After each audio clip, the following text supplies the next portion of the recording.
뉴욕 주지사이자 후에 미국 부통령이 된 넬슨 록펠러의 아들인 마이클 록펠러는 미국 석유 재벌 존 D. 록펠러 주니어의 손자이기도 했다. 1961년 11월 인도네시아 파푸아 주의 일부인 뉴기니 아스맛 지역에서 탐험 도중 마이클은 흔적도 없이 사라졌으며 그의 수색 작업은 6주 동안 이어졌다. 1957년 2월 20일 저녁 뉴욕 서부 54번가 15번지에 위치한 4층짜리 저택에서 넬슨 록펠러는 만찬을 열었다. 그는 1959년에 뉴욕 주지사가 되고 이후 미국 부통령이 될 인물이었다. 이 자리에는 주로 상류층 인사들과 정치인들이 초대되었는데 이는 넬슨이 미국 석유 재벌이자 스탠더드 오일 회사를 설립한 존 D. 록펠러의 친동생으로 당시 그의 재산은 약 9억 달러로 추정되었기 때문이다. 오후 8시 30분 만찬회가 시작되었다. 손님들은 최고급 와인을 음미하며 넬슨의 안내를 따라 그가 예술 박물관이라 부르는 대형방에 전시된 이색적인 유물들을 감상했다. 이곳에는 이스터섬에서 가져온 신비로운 문양이 새겨진 나무노, 나이지리아에서 온 커다란 눈을 가진 가느다란 가면, 페루의 아즈텍과 마야 문명의 돌 조각상 등이 대리석 받침대 위에 놓여 조명 아래 빛나고 있었다.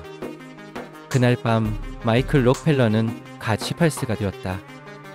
전시된 예술품들의 아름다움에 놀란 그는 직접 현대 세계에 알려지지 않은 예술 작품들을 수집하여 아버지의 박물관에 기증하기로 결심했다. 그러나 마이클의 쌍둥이 여동생 메리 록펠러는 오빠의 예술에 대한 열정이 아주 어릴 때부터 시작되었다고 항상 믿었다. 애비 록펠러가 아들 넬슨을 교육했던 방식 그대로 넬슨도 매주 토요일 오후마다 아들을 미술상들에게 데려갔고, 어린 마이클은 아버지가 수천만 달러 상당의 가족 예술 컬렉션을 재정리하는 모습을 넋을 잃고 지켜보았다. 마이클은 친한 친구들에게 조용하고 예술가의 영혼을 가진 사람으로 묘사되었다. 가족 전통에 따라 그는 하버드 대학교에서 경제학과 역사를 전공하며 우등 졸업을 했다. 하지만 그는 가족의 기대와 자신의 욕망 사이에서 갈등했다. 넬슨은 아들이 가족 사업에서 경험을 쌓고 가문을 이어받기를 바라며 예술은 단지 취미로 남아야 한다고 생각했다. 그러나 마이클은 아버지의 뜻을 따르기를 원치 않았다. 그 당시 마이클은 베네수엘라와 일본 등 여러 곳을 여행했으며 이 두 나라는 아버지 넬슨이 깊이 감탄한 예술 작품들로 유명한 곳이었다. 결국 마이클은 자신의 꿈을 이루는 동시에 아버지를 기쁘게 하기 위해 가장 외딴 지역으로 가서 희귀한 유물을 가져오기로 결심했다. 하버드에서 그는 야생 지역을 주제로 한 다큐멘터리 제작자 로버트 가드너를 만나 그의 촬영팀의 음향 엔지니어로 참여하고 싶다고 자청했다. 졸업 후 아버지는 그를 가족 박물관 이사회에 임명했지만 칼에 따르면 마이클은 뉴욕에 머물며 사무실에서 회의를 주재하고 재무 보고서를 처리하는 것을 단호히 거부했다. 대신 그는 네덜란드 국립민족 학박물관장인 아드리안 게르브란츠와 연락을 주고받으며 아스맛 현지 조사를 계획하기 시작했다. 하버드 동창인 칼 하이더는 마이클이 항상 아버지 돈으로 작품을 사는 게 아니라 아스맛에 가서 직접 수집한 예술품을 뉴욕으로 가져오고 싶다라고 말했다고 회상했다. 네덜란드 식민지였던 아스맛 지역은 모험가들에게 완벽한 장소였다. 생존에 필요한 모든 것이 이곳에 있었다. 물속에는 새우, 게, 물고기, 조개가 가득했고 울창한 정글에는 타조를 닮은 깃털을 가진 야생돼지와 들닭이 살고 있었다. 이곳에는 끝없이 펼쳐진 야자수가 있었고 그 속을 갈아 흰 녹말을 얻은 다음 물과 섞어 구우면 빵만큼 맛있는 음식이 되었다. 강은 고속도로 역할을 했으며 썩은 나무 그루터기에 이구아나가 일광욕을 하고 붉고 푸른 앵무새 떼가 먹이를 놓고 붉고 푸른 앵무새 떼가 먹이를 놓고 붉고 푸른 앵무새 떼가 먹고 그 속은 기느 에른거 있으며 에른거 에다심 요거 있으면은 건지네 웅식고 육고 긴텅시며 그친 분막다 앉아 궁공이는 가세시면은요 그 책이야 쓰고 오고. 이곳에는 자전거나 자동차 바퀴 자국이 없었고 현대사회에서 말하는 종이조차 없었다. 16,000제곱킬로미터가 넘는 아스맛 지역에는 네덜란드인들의 정착지 하나와 소형 비행기가 착륙할 수 있는 활주로 하나만 존재했다.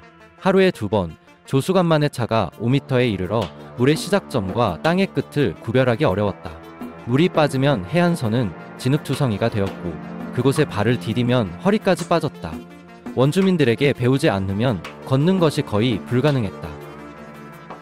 1961년 11월 13일 마이클과 네덜란드 인류학자 르네 와싱은 아스마스로 떠났다. 네덜란드 정착지에 활주로에 도착한 후 그들은 현지 선교사에게서 통나무 배를 빌렸다. 이틀 동안 강을 따라 이동한 끝에 섬에서 가장 큰 부족 중 하나가 사는 오츠바왕 마을에 도착했다. 그곳에서 5일 동안 머무르는 동안 부족은 마이클에게 우호적이지는 않았지만 그가 사진을 찍는 것을 막지는 않았다. 그러나 그들은 인물과 무늬가 정교하게 새겨진 나무 기둥인 비스지, 비스체, 나 화려하게 장식된 사람의 해골 같은 문화유산들을 마이클이 가져온 칼, 라이터, 기타 금속 도구들과 교환하는 것을 단호히 거부했다. 1961년 11월 9일 아침 마이클과 와싱은 오츠바항 마을을 떠나 해협 너머 오츠자넴 마을로 향했다. 와싱이 현지 언어를 조금 알고 있었고 손짓을 통해 설득한 끝에 오츠바항 부족의 족장은 마지못해 2명의 젊은 부족 청년이 마이클과 와싱의 길잡이가 되도록 허락했다. 당시에는 부족 간 전쟁이 자주 일어났고 승리한 쪽은 적의 머리를 잘라 전시하고 그들의 고기를 먹는 관습이 있었다. 오전 10시쯤 마이클의 통나무 배가 오츠자넴 마을까지 약 20km를 남겨둔 지점에서 갑작스럽게 강한 물살을 만나 배가 전복되었다. 동행했던 부족 청년 둘은 즉시 배를 버리고 출발 지점 쪽으로 헤엄쳐 돌아갔다. 인류학자 와싱은 나중에 이렇게 회상했다. 그때는 저와 마이클만 남아 있었습니다. 저희는 뒤집힌 배에 매달린 채 점점 멀어지는 물살에 떠밀리고 있었어요. 그러자 마이클은 자신이 헤엄쳐 육지로 가서 도움을 요청하겠다고 했습니다. 그는 자신이 해낼 수 있다고 믿었죠. 제가 말렸지만 마이클은 끝까지 결심을 굽히지 않았습니다. 그 순간 이후 마이클을 다시 본 사람은 아무도 없었다. 오후 5시 기진맥진한 와싱은 오츠바항 마을 주민들에 의해 구조되었다. 다음날 네덜란드 정착지로 돌아간 와싱은 마이클의 가족에게 전화를 걸어 사건을 알렸다. 록펠러 석유 제국의 막대한 부와 정치적 영향력을 지닌 넬슨은 아내와 함께 즉시 뉴기니로 날아가 배, 비행기, 헬리콥터를 동원하여 수색 작업을 시작했다. 그 당시 태평양에 있던 미 해군의 군함 몇 척도 항공기를 보내 수색에 협력했다. 이 수색 작업은 6주간 이어졌으며 12척의 선박, 4대의 해상 정찰기, 2대의 헬리콥터, 그리고 미 해군 잠수부 팀을 포함한 약 100명의 인력이 동원되었지만 마이클의 흔적은 전혀 발견되지 않았다. 상어에게 먹혔다는 가설은 아스맛 해역에 상어가 없다는 사실 때문에 곧바로 기각되었다. 또한 익사했다면 시신이 물 위로 떠올랐을 것이며 물고기가 뜯어먹었다고 해도 흔적이 남았을 것이다. 미 해군이 해류를 연구한 결과 마이클의 배를 뒤집은 물살은 똑바로 오츠자넴 마을이 있는 섬 해안 쪽으로 향했지만 당시 미국 신문과 잡지들은 마이클의 실종 소식으로 가득 찼다. 일부 언론은 그가 금수저의 삶의 염증을 느껴 이 실종 사건을 꾸며내고 뉴기니 정글에서 자유롭게 살려고 했다고 추측했다. 또 다른 매체들은 어떤 부족이 그를 구출했지만 포로로 잡아두고 있을 가능성 혹은 그가 원주민 여성과 사랑에 빠져 남기로 했다는 이야기를 제기하기도 했다. 그러나 뉴기니의 네덜란드 당국은 이러한 주장들을 모두 부인했다. 뉴기니 주지사는 공식 성명을 통해 마이클은 아무런 흔적도 없이 사라졌고 6주간의 수색에도 불구하고 발견되지 않았기 때문에 구조 작업을 종료하기로 결정했다고 발표했다.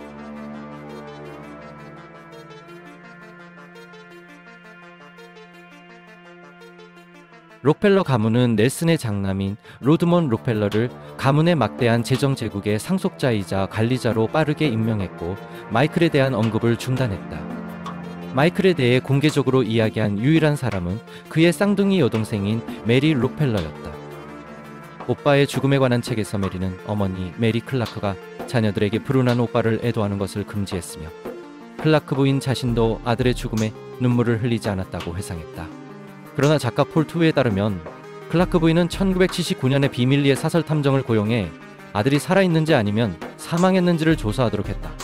그 탐정은 아스맛 지역 깊숙이 들어가 보트 엔진과 교환하여 3개의 해골을 받았는데 부족은 그 해골들이 자신들이 사로잡은 희귀한 백인 3명의 것이라고 주장했다. 탐정은 3개의 해골을 가지고 뉴욕으로 돌아왔고 그중 하나가 마이클의 것이라고 보장하며 25만 달러의 보상금을 받았다. 시간이 지나면서 마이클의 미스터리한 실종 사건은 점차 잊혀졌다.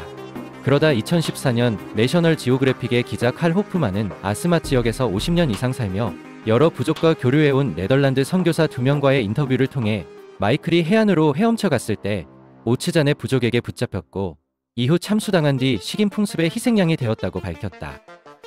호프만은 이 정보를 인도네시아 경찰에 알렸는데 아스맛 지역은 1962년 네덜란드에서 인도네시아로 반환된 상태였다. 그러나 경찰의 수사 결과 마이클의 것으로 추정되는 해골을 압수했음에도 불구하고 어떤 증거도 발견되지 않았으며 조사 결과 그 해골은 현지인의 것이었다. 진실을 밝히기 위해 결심한 호프만은 아라라는 통역사를 고용해 오츠자넴 마을로 향했다. 가는 길에 아라는 호프만에게 목적을 물었고 그 이유를 듣자 아라는 오츠자넴 마을 사람들이 한 백인 남성을 죽였다는 이야기를 들은 적이 있다고 말했다.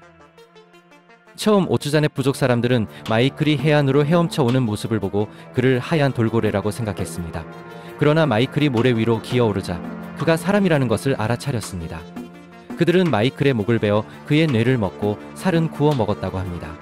마이클의 허벅지 뼈는 단검으로, 팔뚝뼈는 물고기를 찌르는 창끝으로 제작되었습니다.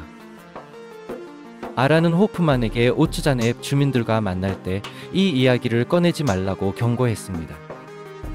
이는 매우 위험한 일이 될 수 있었기 때문입니다. 그러나 호프만이 오츠자넵 주민들, 특히 나이 든 사람들과 이야기를 나눴을 때 그들은 오래전에 철새라고 부르는 비행기가 마을 위를 날고 바다 위에는 수많은 배가 오가던 일을 기억하고 있었습니다. 백인들은 마을의 집과 물건들을 조사하며 수염이 난 백인 청년의 사진을 보여주었다고 합니다. 며칠 후 백인들은 조용히 떠나며 그 청년을 발견하면 살아있든 죽어있든 알리면 보상을 받게 될 것이라고 말했습니다. 호프만은 아라가 말한 마이클의 허벅지 뼈로 만든 단검 이야기를 떠올리며 주민들의 무기에 특히 주목했지만 2014년에는 금속 도구가 널리 보급되어 있어 뼈나 돌로 만든 칼이나 창끝은 찾아볼 수 없었습니다. 호프만이 오츠자넴 마을을 떠나기 전날 그는 마이클이 헤엄쳐 올라온 것으로 추정되는 해변을 거닐었습니다. 그때는 썰물이라 물가에서 튀어나온 바위가 드러났습니다. 바위는 이끼로 뒤덮여 있었지만 호프만은 희미하게 새겨진 문양을 발견했습니다. 호기심이 생긴 그는 작은 돌멩이를 집어 이끼를 긁어냈습니다. 잠시 후 새겨진 그림이 드러났습니다. 한 남자가 해변에 엎드린 사람을 찌르려 하고 있었고 다른 남자는 화살을 겨누고 있었습니다. 바로 옆에는 두 남자가 엎드린 사람의 목을 베는 장면이 새겨져 있었습니다. 호프만은 가슴에 개인용 카메라를 차고 있었고 그 장면을 촬영했습니다. 그런데 뒤로 물러나자 그는 눈앞에 서서 자신을 뚫어지게 바라보는 오츠자넵의 노인을 발견했습니다. 녹화된 영상 속에서 노인은 이 이야기를 그들의 마을 밖 다른 마을이나 외부인에게 절대 이야기해서는 안 된다고 말했습니다. 호프만이 그 말을 기억하기를 바랐습니다. 노인은 누군가 이 이야기에 대해 묻더라도 절대 대답해서는 안 되며 만약 진실을 밝힌다면 죽음을 맞이하게 될 것이라고 경고했습니다. 그는 호프만에게 자신이 본 것을 영원히 비밀로 간직하라고 당부했습니다. 그러나 내셔널 지오그래픽이 이 영상을 공개하고 마이클의 실종에 대한 의문을 제기하자 오츠자넵 주민들은 이 조각들이 오랜 세월 동안 적들과의 전투를 상징하는 의식을 묘사한 것이라고 설명했습니다.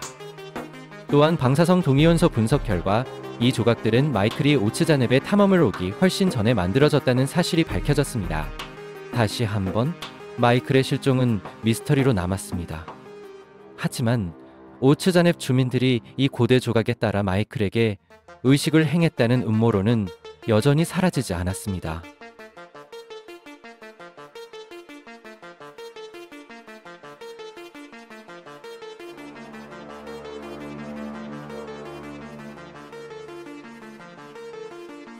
마이클 록펠러의 삶과 실종은 20세기의 가장 큰 미스터리 중 하나로 남아있으며 수많은 의문들을 남겼습니다.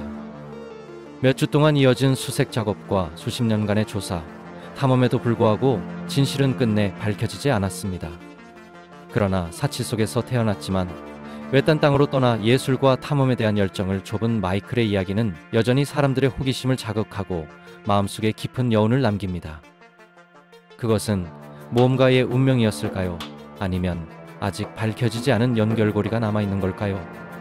어떤 경우든 마이클 록펠러는 전설이 되었으며 아스맛 땅과 자유로운 연을 남깁니다.